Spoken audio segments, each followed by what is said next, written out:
It's called compassionate prescribing. But they can't do that because the regulators wouldn't authorize it in the first place.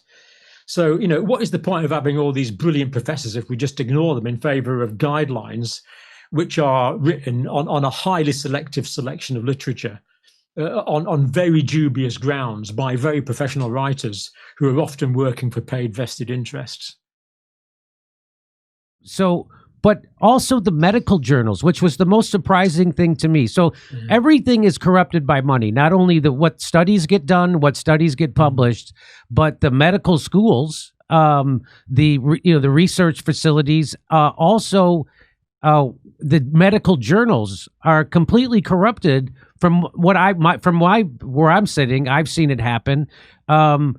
Did you ever, how surprised were you of how corrupt the medical industry is, and how has you discovering all this through COVID, how's it changed the way you view the medical system in general? Of course, rigged is a very big word. It's probably not one I would use, but you can certainly ask the right questions to get the answers you would kind of like, and you know which questions not to ask, and you pay the best writers and you pay the best statisticians, and if something doesn't quite work out in your favor, there might be a delay in publishing that. There's all sorts of nuances go on here. There's a kind of a professionalization of writing medical journals, which is unfortunate. And it's difficult to know what's going on. Basically, we don't know a lot of what's going on, but I do know excellent doctors and scientists around the world who've written papers on particular topics, who find it very difficult or impossible to get them published in very often mainstream medical journals. So, if someone's writing, for example, about repurposed drugs, or that lockdowns didn't work, or that COVID vaccines didn't save millions of lives, or really anything that kind of bucks the narrative, it can be very difficult to get that published. So there's no question in my mind we've got a widespread publication bias, that what we're seeing is not representative of the totality of research. We're missing so much low-hanging fruit in healthcare. Your body wants to be healthy. If you feed it properly, don't poison it, and treat it reasonably well, for most people, it will give you a lifetime of good service.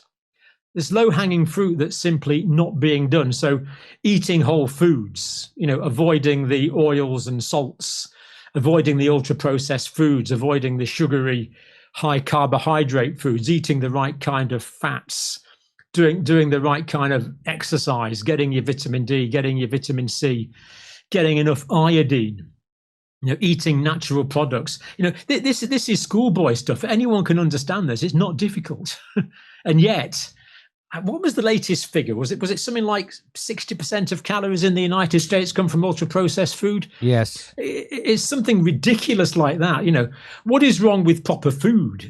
Eat food, not too much. This is really simple stuff that's simply not done. And we've got big agriculture, we've got big food, we've got, supermarkets, we've got, these huge conglomerates that very often might not have the well-being of the individual highest in their minds. And there's so many obvious things that could be done that simply aren't done. And we go for all these high-tech solutions, which just happen to be really expensive. I mean, two of the professors I mentioned earlier have both made major discoveries and developments. Professor Clancy's got like a pill you can take. It's basically got some dead bacteria in it, and that will greatly increase the immunity in your respiratory tract. It'll upgrade all of the immunity in your respiratory tract, not just against one bug or one virus or bacteria. It will upgrade everything.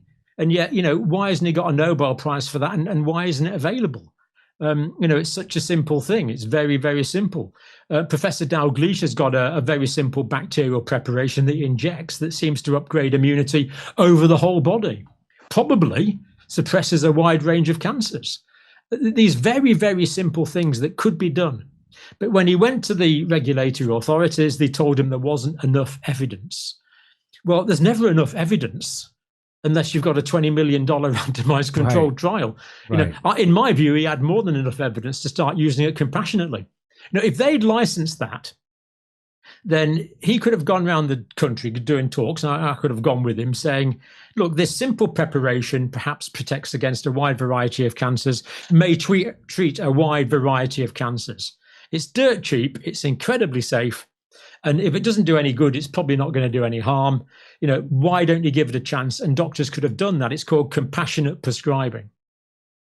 But they can't do that because the regulators wouldn't authorize it in the first place.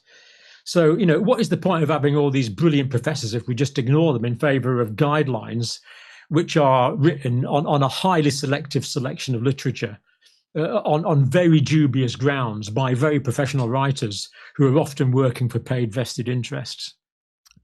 Yes, as we found out with the proximal origin paper that was bribed.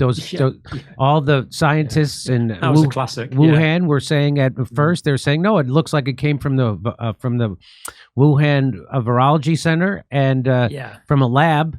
And then Dr. Fauci gave them $8 or $9 million in grants, and they completely flipped their story. And this is all, we got it because we had a FOIA request for the email. So we know this happened. And they went from saying, no, this definitely looks like it came from a lab, to, oh, no, it came from a wet market. It came from Nature after they got an $8 or $9 million grant from Dr. Fauci. So I've learned about that, how they can be bribed, and you can't trust that kind of research or the medical journals because they're all bribed. And so, when I looked into COVID, I found out, not only were they lying about the vaccine, they were lying about everything. They were lying about where the virus came from. They were lying about who funded the virus research, the gain of function research. They lied that they were even doing gain of function research. They lied about masks. They lied about herd immunity. They lied about natural immunity. They lied about the vaccine stopping transmission and contraction. They lied about lockdowns. 41% of Black-owned businesses are shuttered permanently in the United States, and no one seems to care about this. I even had Cornel West on my show, and he didn't care about it. He's never said anything about it. And it's just, you mentioned this before. We found out early on that 1 in 800 vaccines of the COVID produced an adverse event. It's a serious adverse event, a serious adverse event. If you go back to, say, the swine flu, it was 1 in 100,000 produced a serious adverse event, and they pulled that vaccine immediately. Same thing with the other vaccines. And that didn't happen now. So I don't have any trust at all in any government organization, especially the WHO. Now that RFK is there, it's so funny that we finally have a guy who is the big pharma is scared of and allergic to, and that's what the left in America has always been skeptical of big pharma. We know they're criminals. And then something happened where they flipped and they became the defenders of big pharma. And you're not allowed. They turned science into a religion. That's what the whole right. So science is all about questioning. And during COVID, they told you don't do your own research, trust the science, which is not science. And so, I just want to. So I've been totally destroyed in my trust about any kind of authority when it comes. I go to you first. I go to Dr. Pierre Corey after that, and I go to the Midwest Doctors blog. A lot of other people before I'll take. October 19th, we'll be in Irvine, California. Then we'll be in Australia. Then we'll be in Burbank, California, the day after Thanksgiving. And then Pottstown, Pennsylvania, December 6th. Go to jimmydore.com for a link for tickets.